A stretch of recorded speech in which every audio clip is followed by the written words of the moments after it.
All right, hi everybody. Chris Pugh here with another high-tech console stuff, low-tech videoing method. Wanted to look at some thoughts today with Digico SD9 console sessions and the big, hairy, audacious topic, manual delay compensation, and how this applies to aligning all of the inputs to ensure that they are leaving the bus outputs of the console at the same time. So to briefly just give an overview of kind of the why here, essentially what we have here are a mix engine process, which is the console. We have DSP, digital signal processing, in terms of wave sound grid system that also includes inserts via, so there's analog pieces that utilize that transport to get in and out. And then there's also a universal audio live rack incorporated here that also use portions of the sound grid ecosystem to get in and out. So for instance, so going back again, console mix engine and then external processing that is all handled. It's handled within the sound grid ecosystem, and there are basic ways to do a little bit of automatic compensation for some of the things that are within that, but especially now that we've added real analog inserts, which require a true A to D and D to A conversion, and the Universal Audio Live Rack, which has its own buffer that exists. There's really no way coming all the way back around to the console and the mix processor. There's no way for it to know the amount of time that things take to go in and out of this without taking a proper measurement and being able to understand or being able to actually see a representative of what that measurement is. So very briefly, kind of wanted to show you what I've done console-wise in terms of basic routing to try and keep things as inline as possible from the get-go. So just real quick, going over, on the first couple of fader banks on either side, left and right, on the SD9, I have inputs and then effects returns. So those are basically all input signals for all intents. Of those are then routed to this next bank, which is my set of groups here. So through these groups sorry, bouncing around here a little bit, I apologize. From here all the way to here, all inputs in some way, form, or fashion are being routed here. So that's inputs and effect returns all going here for their individual types of processing, and there are inserts on these to do that processing. So you can't really see the actual LED readout strips here, but I'll try to pan up to the screen so you can kind of see a little bit more labeling there. But then after that last one, moving over to these guys, these last two buses after that group processing. So this is a band bus and a vocal bus, basically an easy way to kind of split this off. So now I've got everything in the band that's all being derived from where they were routed to these, all coming here. And then anything that's associated with vocals is going here. So that is band and all associated effects that are already routed here, vocals and all associated effects that are routed here. So that way I can process those two elements separately. Those are then routed directly to the master bus, which I just have sitting at Unity right now. And then from the master bus, after that, that's typically my pick point if I'm just going to do a 2-mix. In my case, I'm really just doing that and trying to get as accurate of a picture that's coming straight off the 2-mix as possible. I don't have a need at this point in time to really tailor that for anything other than I just want it to kind of be exactly what it is, which is so that's where I pick my point. And that's also the derivative of then where it gets distributed to the matrix, which ends up driving a PA or any other zone. So the first four, I have them set up in the standard configuration that I will typically run into going into a situation, which is left, right, sub, left, right, full range, mono sub, and then mono fill. So that's a typical situation that I'll find myself in when looking to drive a house PA. And then I have some other matrices set up for if I do need to tailor something specifically for a stream or fills or anything like that.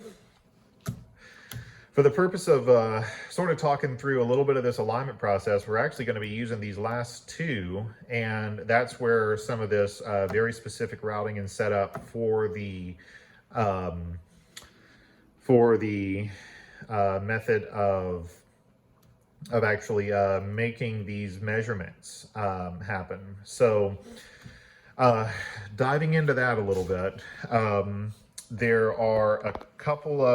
there's one thing that's really specific that you absolutely have to determine, and I'm going to switch back over to another layer here which has some inputs on it. But in order to understand that what we're trying to do again is get all of the inputs leaving the console at the same time. So we have to be able to identify and know of those inputs. Stepping back for just a moment, again, I mentioned here in the buses, obviously there's processing going on, but prior to that, there's processing happening in terms of high pass, low pass filter, equalization, waves rack inserts, universal audio rack inserts. All that stuff is also happening at the input stage, and not the even though I try to be diligent and make sure that similar processes are on similar families of things. If I look down the entire input list, I can 100% verify that not everything has the same amount of processing. And that's okay. That's one of the advents of having these digital processes, so we can step further and really utilize these tools to be as versatile as possible. So again, going back, important to identify what is your longest path, which means what channel is associated that is going to take the most amount of time to get from the input source to out through the bus processing.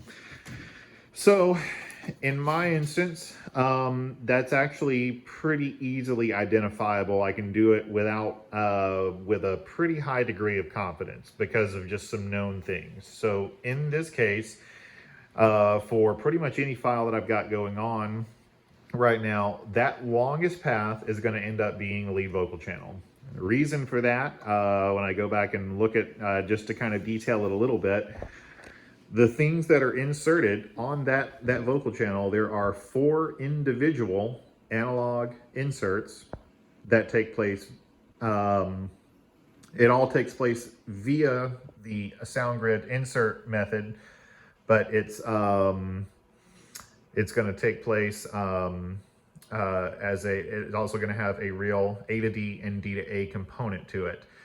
In addition to the analog inserts, there is one more universal audio live rack chain of things going on. So that is identified as my longest path. So what we have to do now is we've got to basically set up a 2-channel reference to determine what the to go from where basically a 0 point, so pink noise routed directly to a matrix, and then that same pink noise generated signal routed to that channel, going through all of its processing, and then out of another matrix. Look at those side by side, and when we do that, we're gonna see a number, and that's going to give us a general, I guess that's our control group. That is the path of the longest amount of time, and that's where we have to take everything else and line it up to be in phase with that. So what does that path look like in terms of, I've sort of described what it is. So let me try to get in here and actually determine and show you how that appears. So this channel, again, I apologize, it's hard, it's nearly impossible to actually read the LCD strips on here, but I'm going to kind of tell you what's going on, and I'll pan up to the screen and kind of show you a little bit about how some of this routing works too. So this is my main, this is a channel that I normally use for just pink noise. It's pink noise generated from Smart. And in this case, it is, it's actually, I'm gonna look at it here. I'm just gonna kind of show you that it is not assigned to any master or any bus whatsoever. It is going, and you're actually seeing it come in here. I'm going to mute it real quick and show you that it is actually coming straight to a matrix. So I'm not going to get too detailed into how to do that. That's pretty achievable in any console platform. But it's basically, so this channel is going straight here. So it's taking no steps in between, just other than the fact that the channel's up, it's unmuted, and we're seeing it show up here. So this other one is going to be where when I route the same pink noise signal to this, this is the lead vocal channel. So this is going to have the longest path. So when I do that, we're going to see that show up as the other matrix. So I'm just going to go ahead and do that. The way I have this set up, one of the reasons it makes this kind of nice on a Digico is because in addition to your copy audio functions, you do have your primary and your alternate input. And so in my case here, I actually have the main input set up as whatever input I'm pulling from the SD rack, the stage box on this, and alternate is set up as pink noise. So I just go over to alternate, see that we have pink noise coming down the channel. I have my cue source from the main bus, and as soon as we do that, you can see that we actually hear that. Now, just to kind of clarify one thing real quick, I'm going to switch back. You notice that we no longer hear pink noise, and just taking one step back, again, realizing that that channel is the actual channel where pink noise is coming in and then going out here. We can't hear it because we're not referencing that. That is going to be one of the points of reference that we're going to have in the analysis in Smart to actually see that. So if you have your cue, like I do, that is derived straight from the master bus, you're only going to hear your noise as you bring it through the channel. We don't really have to hear it. I just wanted to sort of show you that, like, for this purpose, again, we don't have to hear what's going on.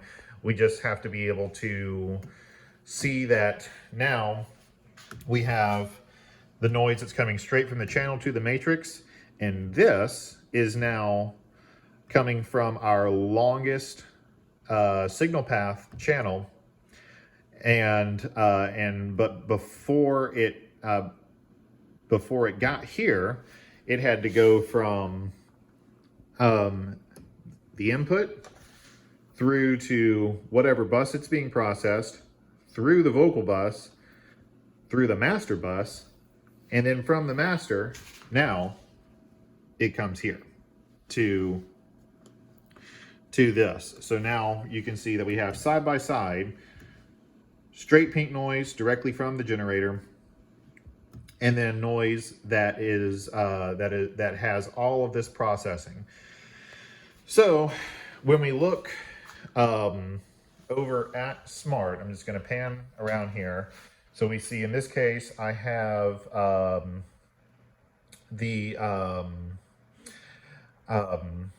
do want to point something out here that is critical to making sure that you're getting the right things in the right places. For a normal PA system, when I'm normally monitoring or measuring a PA system via SMART, I'm normally always going to keep my measurement signal in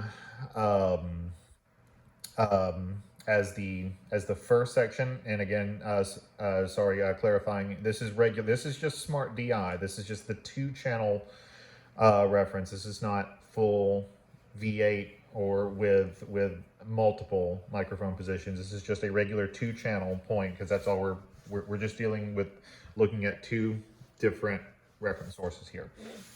So again, going back, I normally will keep the measured signal in green and the reference signal blue. For taking this measurement, I actually have to reverse those. So because what we are looking at here is now what is our actual measurement. Our measure is what we are taking from that long path, and the reference is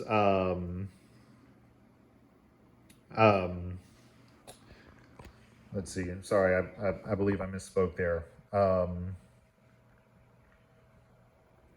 Our measurement, yes, let me go back. Our measurement is now just the short path, or the straight channel to matrix. And the reference is the long path, which is input channel through this group, this group, master bus, and then out, side by side. So we're seeing those, right now, we're looking in, we're just looking at the spectrum. However, this really isn't what we're going to be looking at in terms of when we look at the, when we're actually going to look at these things side by side. So I'm going to go ahead and pull up the transfer function here. So for the time being, we see all sorts of phase wraps, some kind of crazy magnitude stuff going on here. And what I'm going to do here is actually click Find Delay. And when we do that, that will then give us a number. So I'm going to show you right now, that says 22.25 milliseconds. That is our point of reference. Speaking to one thing here real quick. When you first see that number, there's a couple reasons for it. Number one, there really are 4 analog inserts on this, but I'm not letting it scare me too much, because of the fact that in addition to the real analog inserts plus the digital inserts that are on there, and so that's the amount of time. That's what SMART is referencing as seeing the number.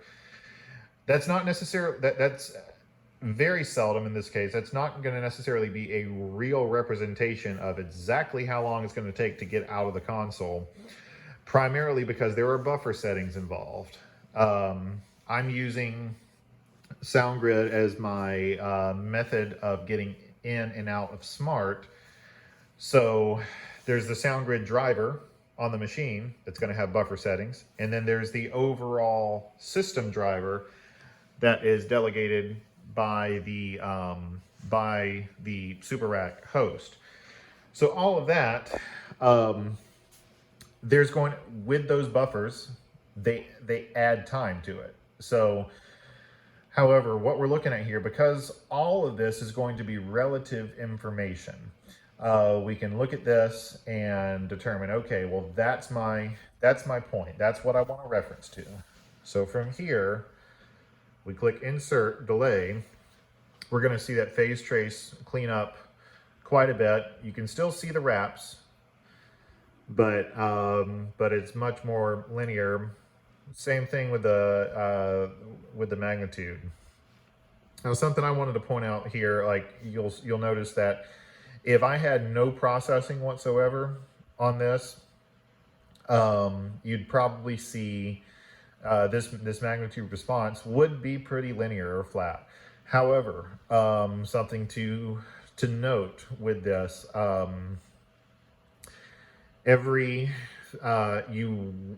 I have chosen to measure with my processing in play, because when you take it out, it is going to it will add, or when you put it back in, it's going to add samples of latency. That could potentially be a whole other rabbit hole to dive down. Like when you as simple as inserting or removing high pass and low pass filters, or changing the position of them, it's going to change that. So for the purpose of this, I'm leaving all my processing in, which is going to give me some kind of interesting looking magnitude responses. So we now have that. So that is our point of reference for where we're trying to line everything up to. And again, going back, obviously, it's a high number that we're reading in terms of the readout in the FFT, but those are factored in. A lot of that is buffer setting related, as far as why those numbers are as high as they are. So from this point, we know what that is. So now we have to go and this is the point where we want to start looking at other inputs. This is another vocal. So same thing. I just turned the noise off in coming into the lead vocal. So now it's going into one of the backing vocals. And that, again, is taking paths to this group, the master bus, and then finally the same point that it was being delivered via the lead vocal. So our measurements are the same. Also going to look down here again and see that we have, it's an interesting looking magnitude response based off the fact that all the filters are still applied and in. However, when we look and see here and try to find this again,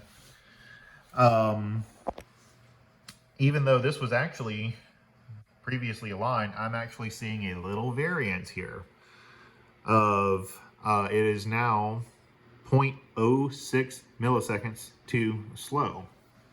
So I'm actually going to go back here to that channel we were looking at, open it up, and see where this is where I'd originally had some of the delay instantiated to match it up with the lead. And I'm just gonna use my fine adjustment here to see if I can get those samples back in line. So I just pulled it back just a little bit, and then I'm gonna try to find again here, see if this cleans it up. Still 0.02 milliseconds too slow.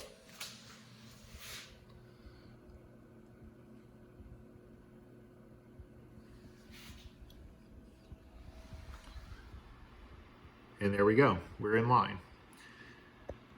So again, magnitude response is it's going to look kind of like what the channel processing is. And you'll notice that we also have a decently clean phase wrap there. What I do want to demonstrate again, because this file is mostly already aligned. Obviously, I didn't necessarily realize this, but it's interesting to speak that when we first took a look at this, that there was actually a slight sample variance here, and that I needed to do some fine tuning and adjustment on that vocal channel to really make sure and get it in a line. Um, so, um, what I want to do now is actually kind of give you a little bit of an example of when I reference these channels exactly as they are, meaning no delay added to that other input. And I'm just going to show you what those look like correlating off of the original trace that we took. So this is that background vocal, what it looks like when it is now aligned with the lead vocal. I'm just going to turn the delay off on that channel. I want you to watch what happens specifically to the phase.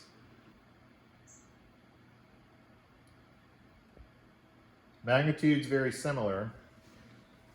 Phase is now all over the place in terms of wraps. So we're going to be, it's by nature, if we're looking at this in terms of what that's going to do sonically, that's the kind of relationship you're now going to get, especially as we look here, basically 250 and up. You've got a lot of comb filtering happening, and that relationship between those two is by default going to be skewed compared to when we put that delay back in.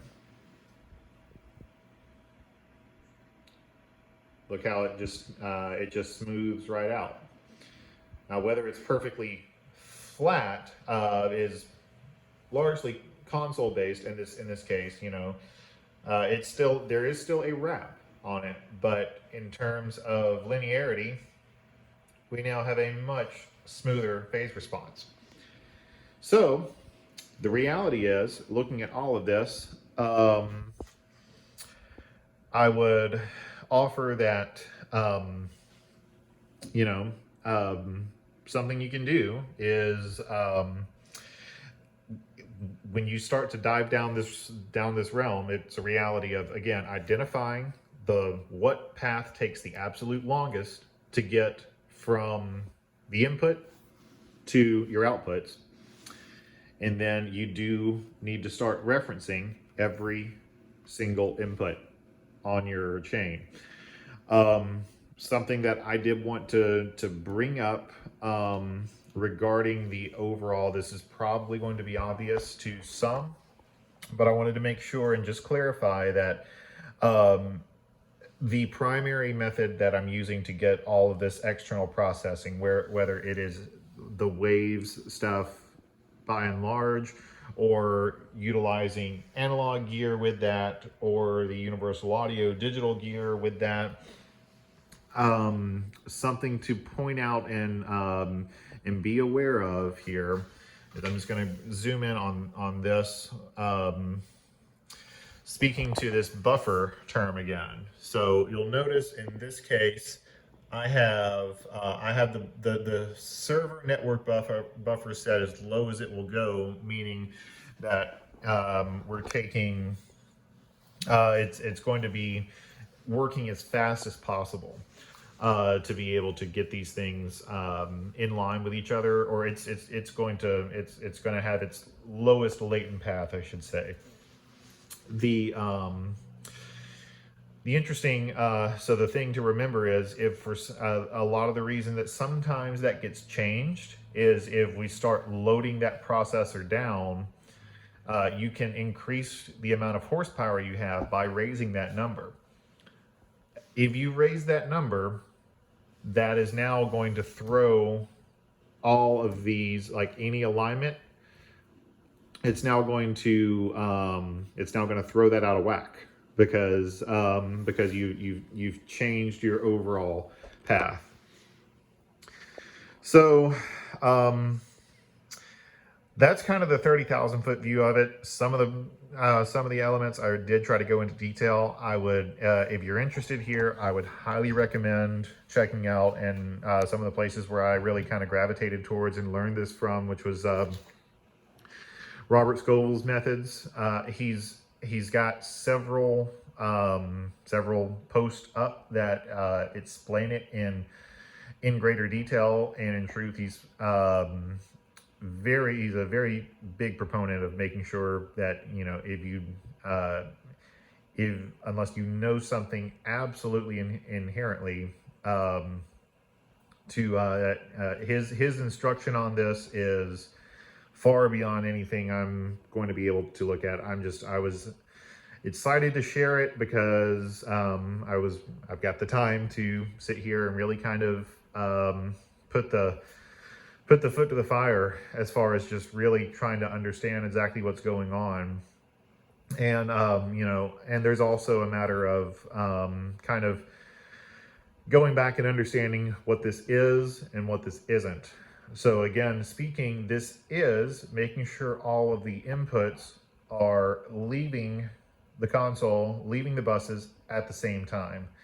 What this is not is accounting for the fact that you have microphones in multiple places on the stage, and it's not the same as just, say, moving a microphone. That's not what we're dealing with here, because as you notice, we're looking at straight pink noise signal going directly into the input.